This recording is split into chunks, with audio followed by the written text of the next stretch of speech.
एक बार एक नगर में बुद्ध सबको अपना प्रवचन दे रहे थे। वो मोह और बंधन के बारे में बात कर रहे थे कि मानव के दुख का सबसे बड़ा कारण मोह है। मानव का स्वयं को कहीं भी बांधना दुख का कारण है। जहां भी मोह होगा, बंधन होगा, वहां दुख जरूर होगा। अतः स्वयं को इन सब से बाहर निकाले। अपना उपदेश देकर बुद्ध वापस आ गए। अगले दिन एक व्यक्ति बुद्ध के पास गया और बोला, हे बुद्ध, मैं जानता हूं कल का उपदेश आपने मेरे लिए दिया था। मैं आपकी कही बात समझ गया हूं। मैं अपने सारे बंधन तोड़ आपके पास आया हूं, सारे मोह छोड़कर। कृपया मुझे अपने साथ रखें। अब मेरा मकसद केवल सत्य को अपनाना है। बुद्ध मुस्कुराए और बोले, तुमने कौन कौन से बंधन त्याग दिए हैं? व्यक्ति बोला, मेरे घर पर मेरे माता पिता हैं, मेरी पत्नी है और मेरा छोटा बच्चा भी है। मेरी पत्नी बहुत बीमार रहती है। मेरे जीवन में बहुत दुख था जब तक मैंने आपका उपदेश नहीं सुना था, लेकिन अब मैं समझ गया हूं। मेरी पत्नी, बच्चे और मेरे माता पिता के साथ बंधन से ही मुझे दुख है। मैं जब अपनी पत्नी को बीमारी से कराहते हुए सुनता हूं, मुझे बहुत दुख होता था। मुझे कभी कभी लगता था काश ये मर जाए तो इसका दुख कम हो जाए। कभी कभी मुझे मेरा जीना भी व्यर्थ लगता था, लेकिन अब मैं समझ गया हूं कि इन सब से जुड़े रहने के कारण ही मैं दुखी हूं। इसलिए मैं सबको छोड़ के आया हूं। अब मेरे जीवन का मकसद है सत्य को जानना। भगवान बुद्ध ने कहा, तुम पक्का सबको छोड़ना चाहते हो? व्यक्ति ने कहा, हां। बुद्ध ने फिर कहा, क्या तुम कुछ पीछे भूल तो नहीं रहे? कोई भी पुराना रिश्ता या कुछ भी? व्यक्ति ने कहा, मैं कुछ भी नहीं भूल रहा।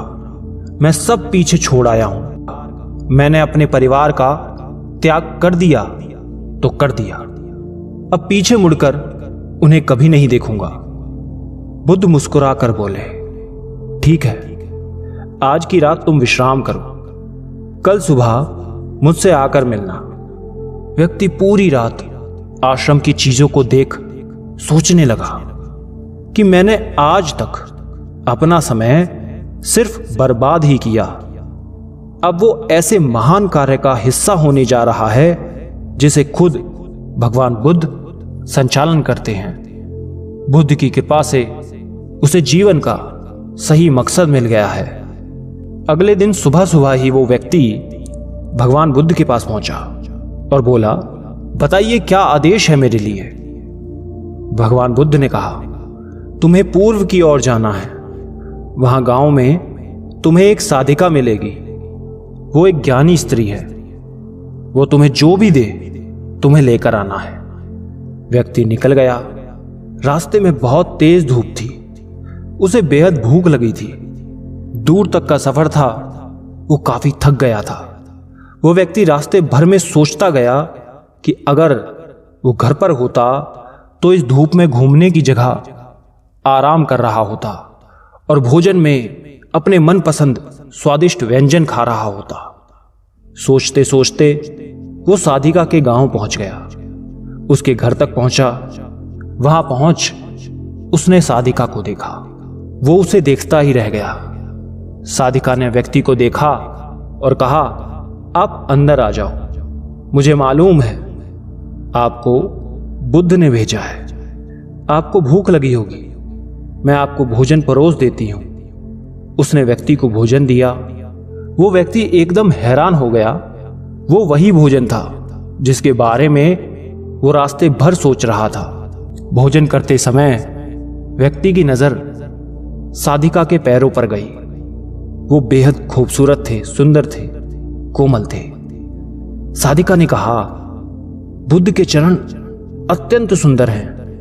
उनके चरणों में जिसे स्थान मिल जाए उसे तब किसी और के चरणों की जरूरत नहीं पड़ती। वो आदमी ये सुन अपनी नजरें नीची कर लेता है। भोजन करने के बाद व्यक्ति ने सोचा, भोजन तो हो गया, थोड़ा आराम करने को भी मिल जाता तो अच्छा होता, लेकिन अब तो यहां से ऐसे ही जाना पड़ेगा। साधिका ने कहा, आपने भोजन तो कर लिया, थोड़ी देर विश्राम कर लीजिए, मैं आपको पंखा कर देती हूं। वो व्यक्ति सोचने लगा, यह कैसे संभव है? जो मैं सोच रहा हूं वही चीजें हो रही हैं, यह कोई संयोग ही होगा। वो व्यक्ति चादर बिछाकर आराम करने लगा।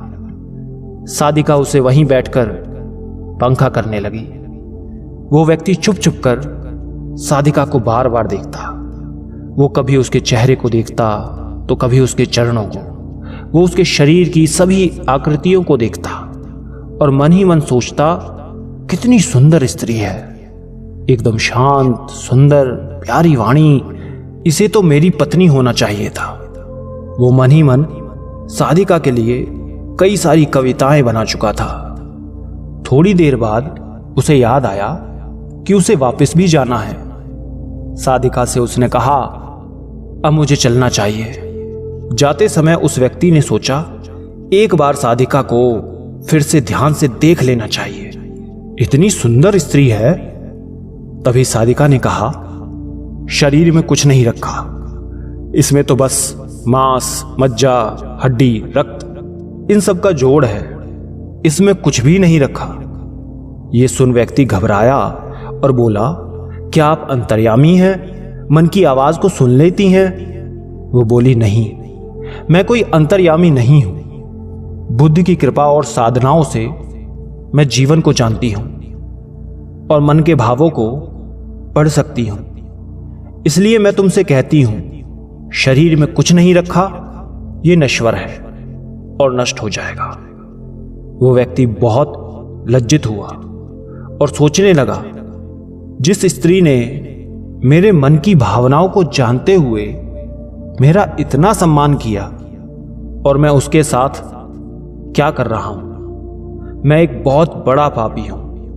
वो व्यक्ति साधिका से नजर ना मिला सका और वहां से बुद्ध के पास वापस आया और बुद्ध से सब बात कह दी और कहा, बुद्ध, मुझसे गलती हो गई।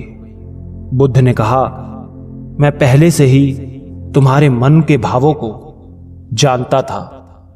अब तुम बताओ, क्या तुम बंधन मुक्त हो गए हो? व्यक्ति ने कहा, मैंने तो आपके कहे के अनुसार अपने सारे मोह बंधन त्याग दिए। मेरा मोह मेरे परिवार से था, जिन्हें मैंने छोड़ दिया। बुद्ध ने कहा, भारी बंधन और मोह को त्यागने से हम बंधन मुक्त नहीं हो जाते। बंधन और मोह हमारे भीतर ही है, ना कि बाहर। इसलिए तुमने परिवार के बंधन को तो छोड़ दिया, लेकिन एक और बंधन बांधने चले थे, जिसके कारण आज तुम खुद को पापी समझ रहे हो। व्यक्ति बोला, बुद्ध, आप सही कह रहे हैं। मैं बस अपनी पत्नी से पीछा छुड़ाना चाहता था। एक वक्त से हम कभी साथ नहीं आए। वो बस बीमार रहती है और मैं कुछ ज्यादा कमाता भी नहीं हूं, जिस वजह से मैं अपने परिवार की जिम्मेदारी से भाग रहा था। उनसे पीछा छुड़ाना चाहता था और जब मैंने आपका उपदेश सुना तो मुझे लगा परिवार ही सबसे बड़ी बाधा है। उन्हें छोड़ने से सत्य की प्राप्ति होगी, लेकिन मैं गलत था। मैं समझ गया हूं कि सत्य की प्राप्ति में सबसे बड़ी बाधा परिवार नहीं, मैं खुद हूं। बुद्ध ने कहा, मैं जो भी कहता हूं वो सब चीजें लोग अपने स्वार्थ अनुसार ही सुनते हैं। जहां उनका स्वार्थ नहीं, वहां वो उन बातों को नकार देते हैं। मोह, कामना, इच्छा, वासना, क्रोध, इन सब चीजों को लोग बाहर की तरफ ही ढूंढते रहते हैं, लेकिन असल बात यह है, कामना से इच्छा पैदा होती है, इच्छा से वासना, और वासना ना मिले तो क्रोध पैदा होता है। ये सब एक दूसरे से जुड़े होते हैं। आपने देखा होगा, जब भी आपको क्रोध आता है, आप उसका जिम्मेदार दूसरों को सौंप देते हैं कि उसकी वजह से मुझे क्रोध आया है। हम कभी ये नहीं कहते कि खुद के कारण हमें गुस्सा आया है, जबकि क्रोध हमें हमारी वजह से ही आता है। अगर आप चाहें तो क्रोध नहीं आएगा। इसी प्रकार बंधन बाहर नहीं होते, हमारे मन में ही होते हैं। इसी तरह मन से ही और मन के बंधनों के कारण ही दुख भी पाते हैं। धन्यवाद।